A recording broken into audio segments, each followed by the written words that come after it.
Good afternoon বন্ধুরা, চলে এলাম আজকের লাঞ্চের মেনু নিয়ে। আজ প্রথমেই দেখাই বাইরেটা। বেশ সকাল সকাল একটু মেঘ ছাওয়া করেছিল, বৃষ্টি হচ্ছিল। পুজো করতে করতে ভাবছি বেশ ওয়েদারটা ঠান্ডা ঠান্ডা আছে।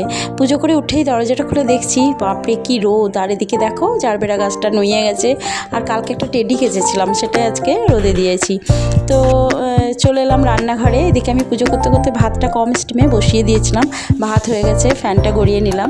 তো ভাবছি যে কি রান্না করব। এদিকে মামন দুদিন ছিল না, বাবার বাড়ি গেছিলো, তো সেখান থেকে এসছে আজকে ফিরে। তো আমি বললাম কি খাবি রে, তো বলছে যে মা মাছ টাছ কিচ্ছু করো না, তুমি যেরকম ডিম পোস্ত করো ওই রকম করো। তো চলো বন্ধুরা, আজকে আমি কিভাবে ডিম পোস্ত করেছি সেটাই তোমাদেরকে শেয়ার করলাম। তো ডিমগুলোকে এইভাবে সেদ্ধ করে নিয়েছিলাম, একটু মাঝে একটু কেটে নিয়ে তারপরে নুন হলুদ তেলে দিয়ে ভালো করে ভেজে নিলাম লাল লাল করে।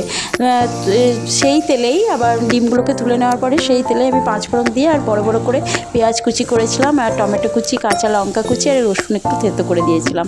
তো সেই মশলাগুলো সব আমি দিয়ে দিলাম। দেওয়ার পরে সেই তেলে একটু নাড়াচাড়া করার পরে আমি পোস্ত বেটে রেখেছিলাম, মিক্সিতে গুঁড়িয়ে রেখেছিলাম। পোস্ত দেওয়ার পরে তারপরে মিক্সি ধোয়ার বাটিতে যে জলটা সেটা দিয়ে দিলাম শুধু পরিমাণ মতো। আর পেঁয়াজ ভাজতে ভাজতে আমি একটু নুন দিয়েছিলাম, তারপরে আবারও একটু নুন দিলাম, আর একটু লঙ্কা গুঁড়ো দিলাম যাতে কালারটা আসবে। ভালো করে মাখো মাখো হয়ে গেলে কাঁচা সর্ষের তেল দিয়ে আমি নামিয়ে নিলাম। তো এই হচ্ছে আমার ডিম পোস্ত রান্না। আর এদিকে আরও তো কিছু চাই, তো এইদিকে দেখছি অর্ধেকটা এঁচোড় ছিল, সেটাকে ভালো করে কেটে নিয়ে একটু ভাপিয়ে নিয়েছিলাম, আলু সেদ্ধ করে নিয়েছিলাম। তো বললাম যে এঁচোড় তো আর কি বলবো বলো তো বন্ধুরা, তোমরা যেভাবে রান্না করো সেইভাবেই হচ্ছে। তো আমি আজকে একটু বাটা মশলা দিইনি এঁচোড়ে, ওই সব কুচনো মশলা দিয়ে, কুচনো পেঁয়াজ কুচি, রসুন কুচি, আদা কুচি আর টমেটো কুচি এগুলো দিয়েই গোটা গরম মশলা প্রথমে তেলে দিয়ে ভালো করে কষিয়ে নিয়ে এঁচোড়গুলো দিয়ে দিলাম। তারপরে একটু চিকেন মশলা দিয়েছিলাম, আর জিরে গুঁড়ো, লঙ্কা গুঁড়ো, ধনে গুঁড়ো, গোলমরিচ গুঁড়ো তো আছেই, হলুদ গুঁড়ো, হ্যাঁ এগুলো তো আছেই। তার সঙ্গে একটু চিকেন মশলা দিয়ে ভালো করে নাড়াচাড়া করে কষিয়ে নিয়ে জল দিয়ে আর নামাবার আগে একটু 1 চামচ মতন ঘি আর গরম মশলা দিয়ে নামিয়ে নিয়েছিলাম। তো এই হচ্ছে আমার আজকে রান্না। আর আমার তো সামনের পাতে কিছু একটা চাই, হয় শাক নালে তেতো, তোমরা তো দেখেছই। তো কি বলবো, নিম পাতা আছে, তো নিম পাতাটাকে ভালো করে কড়াইয়ে, শুকনো কড়াইয়ে ভেজে নিয়ে একটু তেল দিয়ে আর তারপরে নুন দিয়ে ভালো করে ভেজে নিলাম বেশ মুচমুচে করে।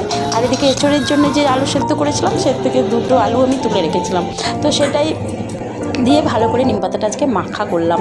তো ওরা জানি কেউ খাবে না, একটু ভেজে দিলে, আলু দিয়ে ভেজে দিলে হয়তো 1 পিস করে আলুর সঙ্গে একটু খেত, কিন্তু মাখা তো খাবেই না, আরও তেতো লাগে। তো দেখলাম যে না, তো এই হচ্ছে, তো একটু করে ওদেরকে দিয়েছিলাম। তো এই হচ্ছে আজকের মেনু।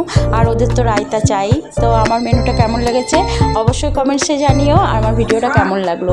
আরও অনেক গল্প হবে আগামীকাল, আরও নতুন নতুন ভিডিও নিয়ে আসবো। সকলে খুব ভালো থেকো, সুস্থ থেকো।